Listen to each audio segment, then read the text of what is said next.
Hello and welcome to Lunchtime Politics, reaching you live from our global headquarters here in the nation's commercial nerve center, Lagos. I'm Jeffrey Uzongo. Here's what's coming up on the program right now. President Bola Tinubu returns to Abuja after his trips to Saudi Arabia and Europe following his participation at a special World Economic Forum meeting, although citizens have great concern over his whereabouts in the last 7 days. Nigerians raised reservation over the implementation of the cyber security levy imposed by the federal government as organized labor accuses government of gang up against the masses, seeks reversal. And in a bid to revive the Abuja Centenary City project, the 10th Senate opens investigation into the failed project to examine what went wrong.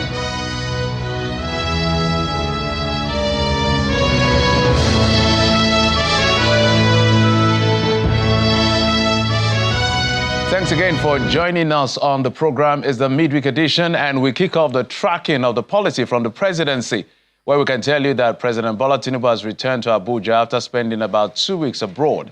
Presidential spokesman Bayo Onanuga confirmed the president's return on his X handle with a caption, "Welcome home, Mr. President."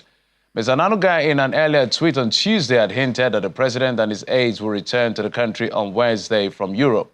The president left Abuja on April the 23rd for the Netherlands for a 3-day official visit, honoring an invitation from the Dutch Prime Minister, where he participated in the Nigerian-Dutch Business Investment Forum, besides other meetings.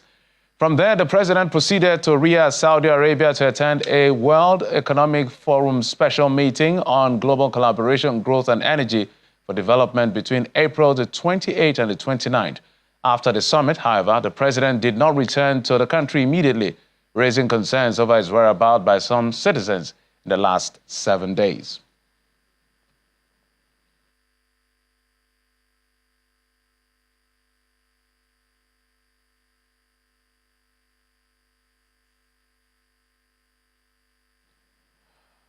Well, the president is coming to witness agitation by citizens. His return is going to witness agitation by citizens over the recent directive by the Central Bank of Nigeria asking them to levy, Central Bank of Nigeria to banks, asking them to levy 0.05% cybersecurity, what they call levy on electronic transfers. A directive the Nigerian Labour Congress describes as another burden on the shoulders of hard-working Nigerians.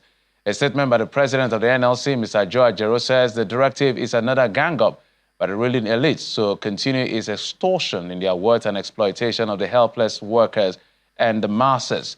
It also queries what similar levies in the past were used for, as it asserts that the monies raised in the past have not helped in making lives better for citizenry. For the Labour leader, the calls for a collaborative approach among the government and the regulatory bodies and stakeholders to sustainable cyber security measures that will help, that will not burden the masses, is what they are asking for.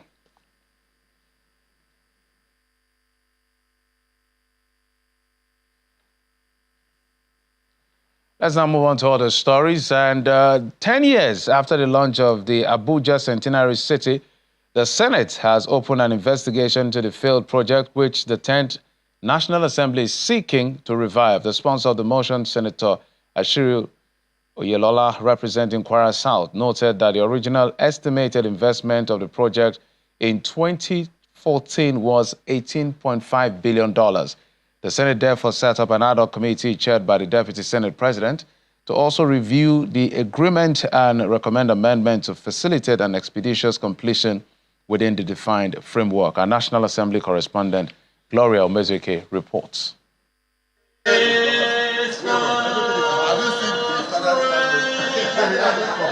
Lawmakers converge for the second time on the newly renovated chamber since its completion last week.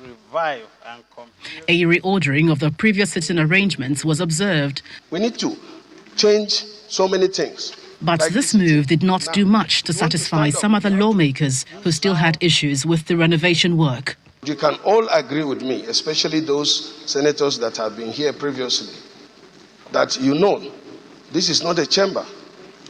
This looks more like a conference room. The audio is supposed to be very clear. Before, the seats were better. You have where you can put your document conveniently, make your contribution. But right now, the chamber is echoing. If we have observations on inadequacies, we have to channel it to Federal Capital Development Authority for necessary corrections. I understand that they've even given a second phase, that is phase 2 of renovation of these chambers and the premises of the National Assembly. We shall discuss in future about the need for us to have proper autonomy. Separately, a motion on the 10-year-old Abuja Centenary City project came to the fore. In his lead debate, Senator Yisa Oyelola, who sought its revival, recalls that the modern city project, launched in 2014, was designed to commemorate 100 years of Nigeria's amalgamation. Completing Abuja Centenary City project will have immense benefits for Nigeria, including job creation, elevating Nigerian profile as an attractive investment destination for foreign investment. If we do this and it takes off, it will be a big achievement to the 10th Senate. As it is today, given the state of Nigerian economy, given the abysmal revenue base of Nigerian economy today, I don't think the federal government is in a position to inject any additional fund into that place. And in doing that, I also want to call on the Federal Ministry of Finance to put together a team of investment bankers worldwide. Most of these projects of this nature are driven by the private sector.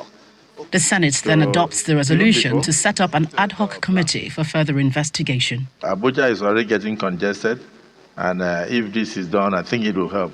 So we must take it very seriously. So let's go straight into the prayers. Set up an ad hoc committee to urgently investigate the factors impeding the completion of the Centenary City project in Abuja and recommend ways of reviving same. Those in favor of prayer 1 say aye. Those again say nay. The ayes have it. Prayer 3, urge the federal government to prioritize the revival of the Abuja Centenary City project by providing appropriate support, resolving regulatory issues, and addressing any other impediments. By the same token, another motion bordering on the need to complete the Wudil-Kaya-Duse carriage road on the Kano-Maiduguri Expressway to boost security and forestall accidents is considered. From the National Assembly, Gloria Umezuke, Channels Television News.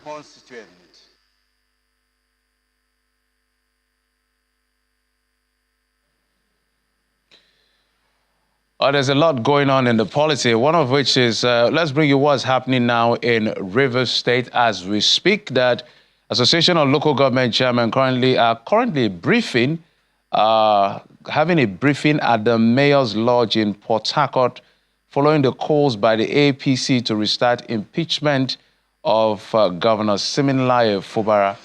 There's been a back and forth about the polity of that state. And yesterday, Tony Okocha, the man you're seeing on your screen, acting chairman of the party in Rivers State, had called for the impeachment of the governor after the governor made some pronouncement over the status of the members of the assembly.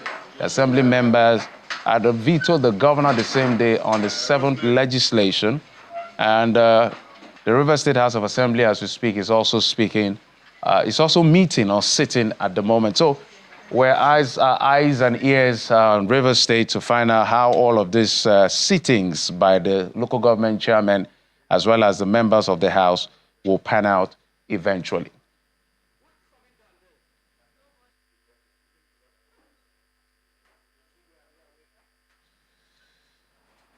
Let's go to our conversation for the day. We're being joined on the program by Honorable Ikenna Ofodeme. Is a majority leader of the Anambra State House of Assembly, but is joining us via Zoom from Enugu State. Honorable, welcome to the program. Thank you. Good morning or good afternoon. Thank you so much. Absolutely. Before we get to the nitty-gritty of why we invited you, which has to do with the state anti-cultism law that we saw passed by the State Assembly, I'm not sure whether the governor has assented to it yet. let's have your take on a few or one or two national issues, which was the issue of the cybersecurity levy that has generated a lot of controversy in the polity. The labor union are saying this is a gang-up of the elite against the masses. I want to get your reaction to this cybersecurity levy that the CBN has directed banks to start charging on transactions, but there are about 16 exemptions to those transactions.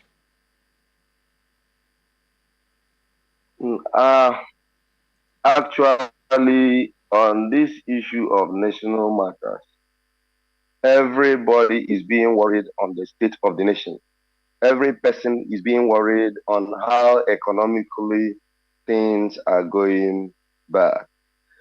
Everybody is worried on most of these policies that are being introduced, because these policies are they all have good intentions, but because of the current situation in the country, when you are introducing most of these policies when things are not normal, it always sounds very difficult for people to understand.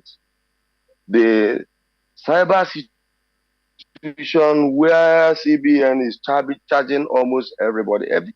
In fact, we need always an opportunity for people to be part of whatever policy you want to introduce before you announce it to the general public. Because when they are part of it, they will contribute towards whatever intentions you have.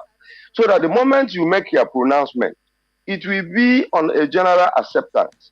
We will not have this issue of where people continue to castigate the intentions of the CBN only because we all know that things are very bad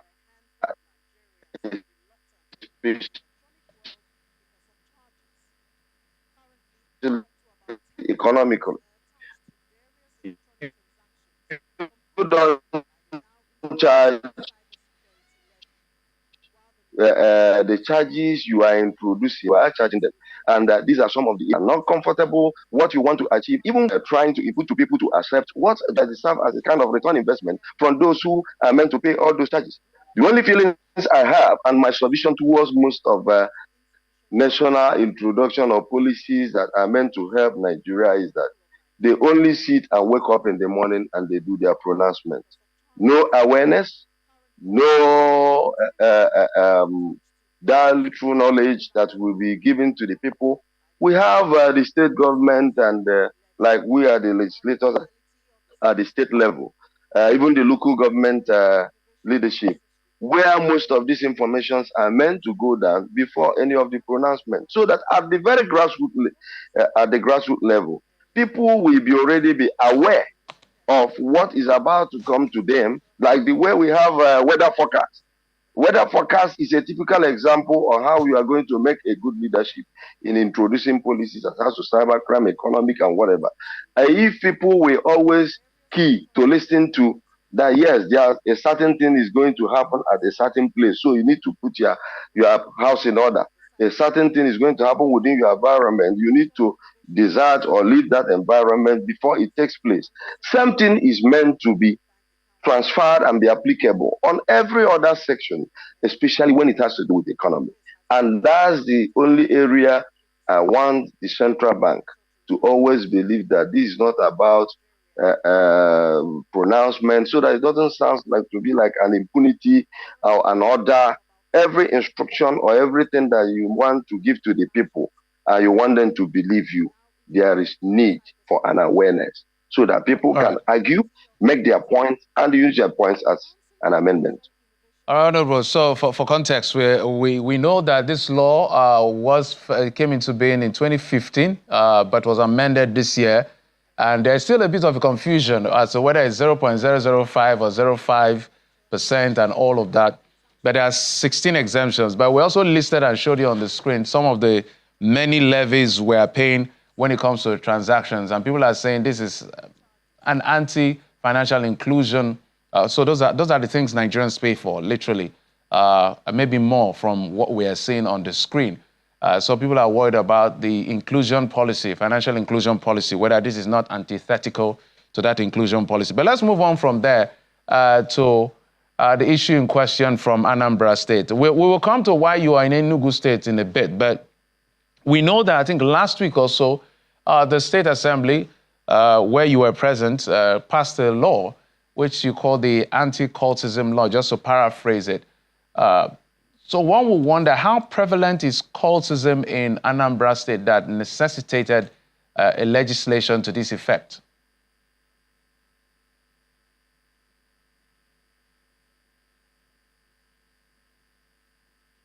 Honorable, if you can hear me.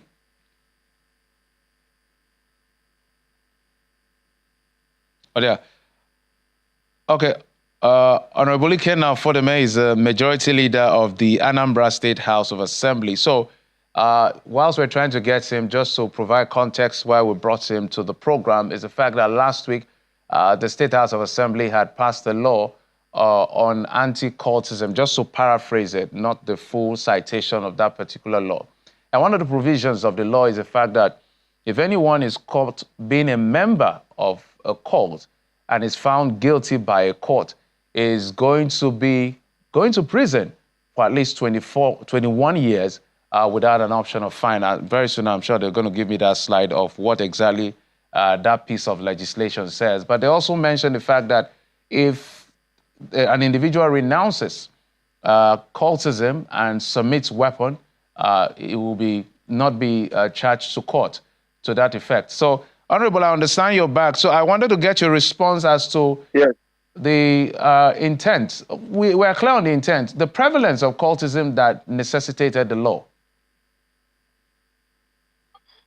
Cultism turns to be a problem. It's not just about Anambra State. It's about Nigeria as a whole.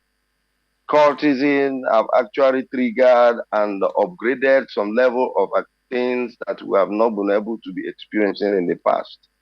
The primary intention of the legislative arm of government of the Assembly of Anambra State to come together and look into the activities of cultism as it has to do with what we are seeing today, stories we are reading every day at social media, what we see happening every day. Honestly speaking, people killing, taking people's lives at will, without considering what are the challenges, what are the faults of these people for one reason or the other in the name of cultism, and you take people's life. In the area of the same cultism, the high rate of taking illicit drugs have actually increased. And we are finding it difficult. And the only way we know we could be able to manage this situation is by making sure that we pass this law. We all know about the issue of sponsorship.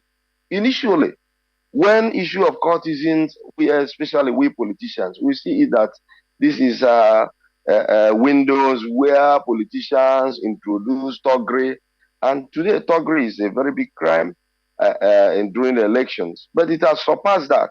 We are now facing a bigger problem.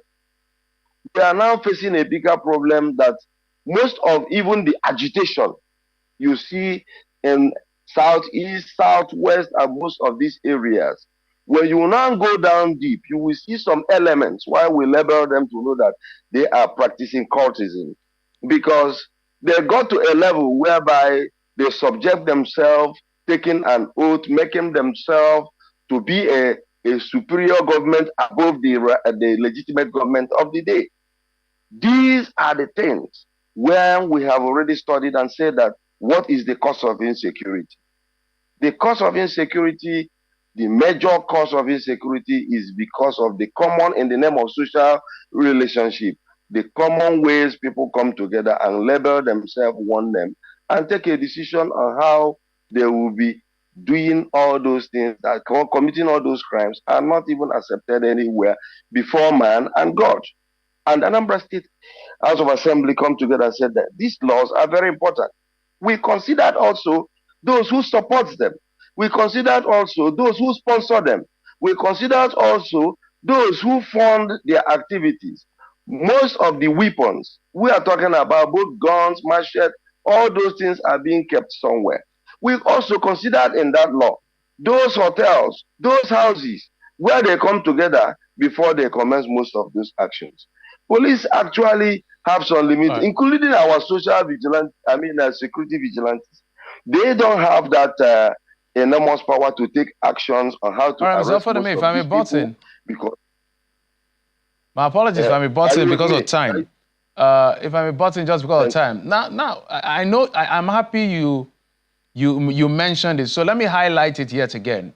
Does the government have the political will? When I say the government, literally the entire arms of government.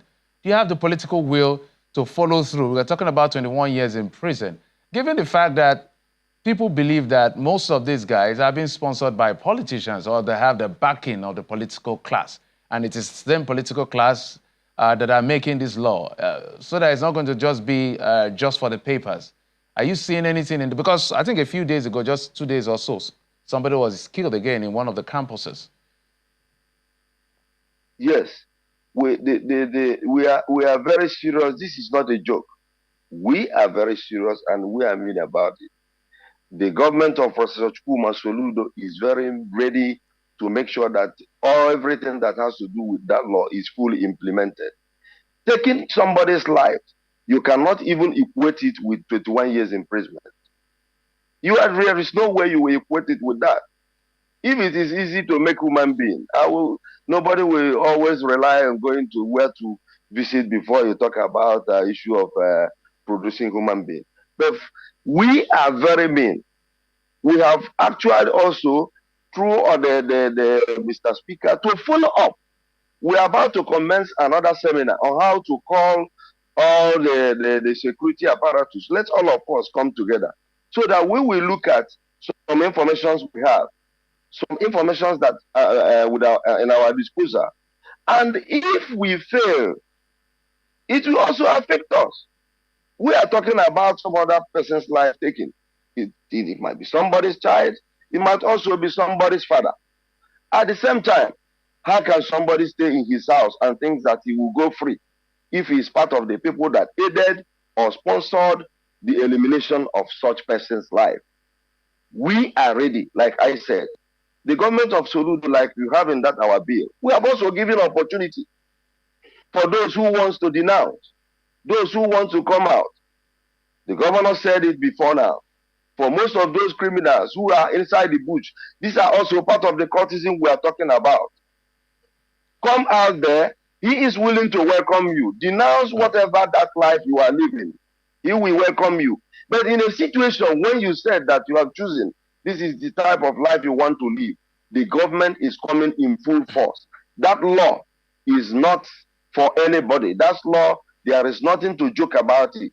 We are going to implement that law in full. And I want every state to keep, in as much as all the whole state keeps into this, it will reduce the level of crime. All right, just before we wrap up, I would like to know, I know you have a Converge in Enugu. The reason why we had to ask that question is because time and again, when you look at the country, depending on where you're looking at, legislation itself has not stopped people from behaving badly because there's no consequence for bad behavior.